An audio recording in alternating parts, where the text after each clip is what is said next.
Dans l'œuvre de Georges Bizet, au XIXe siècle, Carmen, on rappelle un peu l'histoire. C'est une gitane séductrice de Séville dont le charme n'échappe pas au brigadier Don José qui en tombe fou amoureux. Opéra créé en 1878, c'est l'opéra, on le dit en passant, le plus représenté dans le monde. On regarde un extrait de votre Carmen à vous.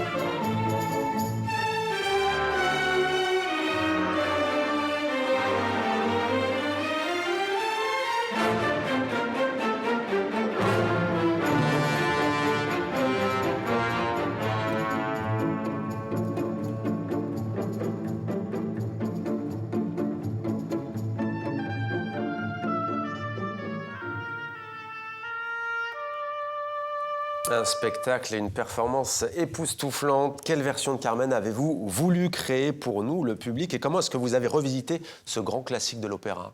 Alors déjà, je l'ai créé pour pas n'importe quelle compagnie au monde, Ouais.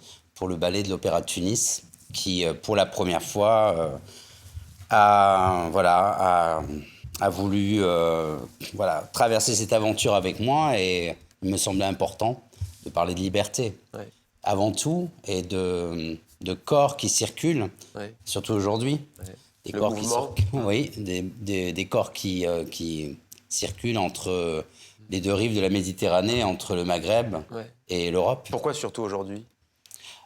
Parce que les danseurs, les artistes en Tunisie, en tout cas, sont libres de leur mouvement et sont libres de circuler aujourd'hui. Et ça, c'est très, très important. Des hommes et des femmes dansent ensemble. On est dans un pays musulman. Et il me semblait intéressant de dire que, justement, cette Carmen, on était tous des Carmen. Hommes et femmes. Hommes et femmes. Alors pour vous, le personnage de Carmen n'est pas seulement, et pas du tout d'ailleurs un corps fantasmé, désiré par les hommes. Elle représente donc la liberté. Alors dans l'opéra de Bizet, la liberté de Carmen, elle entraîne sa mort. C'est un féminicide. Comment est-ce que vous avez composé avec cette donnée? Qu'est-ce que vous avez apporté pour vous, j'allais dire, pas différencier, mais pour vous approprier quelque peu cette œuvre universelle? J'ai pris quelques libertés Ouais. aussi. Et donc, en effet, impossible pour moi d'accepter le féminicide. Aujourd'hui, en 2025, bientôt 26, Ouais. Donc je ne tue pas Carmen. Je Voilà. ne dis pas comment ça se termine. Voilà, mais on ne dit je pas comment tue ça se termine, mais la fin, c'est la vôtre. Et vous dites donc, nous sommes toutes et tous des Carmen, nous avons tous le droit d'être nous-mêmes, il est important de le faire entendre dans les pays arabes. Alors j'ai retrouvé une phrase en préparant cette entrevue avec vous. L'œuvre de Bizet, elle est inspirée d'une nouvelle écrite par Prosper Mérimée, on le sait. Et dans cette nouvelle originale, on voit, écrite à la première page, de la citation du poète grec antique, Paladas. Je vous la lis.